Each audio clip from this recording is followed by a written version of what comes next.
اگر زمان پارک کا گیٹ ٹوٹ سکتا ہے تو جاتی عمرہ کا گیٹ کیوں نہیں ٹوٹ سکتا؟ رانا ثناء اللہ کا گیٹ کیوں نہیں ٹوٹ سکتا؟ میں اس وقت زمان پارک میں موجود ہوں اور یہ میرے پیچھے دیکھیں کہ یہ وہ پل ہے جو ہم پہلے جب یہ راستے بند کرتے تھے تو پیدل کراس کرتے تھے. ابھی جب میں نے یہاں پہ میڈیا بلایا انٹرویوز دینا شروع کیے ہیں تو یہاں پہ انہوں نے بہت تشدد کیا ہے.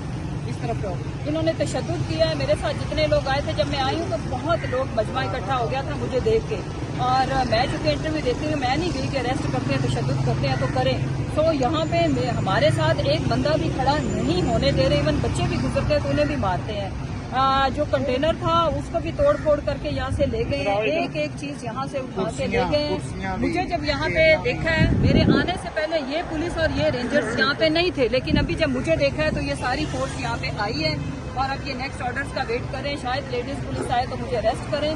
بہرحال آج پاکستان کے آئین اور قانون کو بوٹوں تلے روندا گیا ہے. آج اعلیٰ عدلیہ کا جو خان صاحب کے گھر کے باہر آپریشن نہ کرنے کا آرڈر تھا, ایک مہرانی جو لندن پلان کے اوپر ایگزیکیوشن کرانے کے لیے روزانہ ان کو گانا سناتی ہے, جو وعدہ کیا ہے نبھانا پڑے گا یا ڈانٹ پلاتی ہے, اس کے کہنے کے اوپر آج میرے ملک کے اعلیٰ عدلیہ کا تقدس پامال ہوا ہے.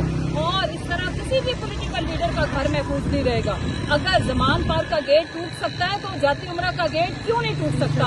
رانا ثناء اللہ کا گیٹ کیوں نہیں ٹوٹ سکتا؟ یہ زمان پارک کا جو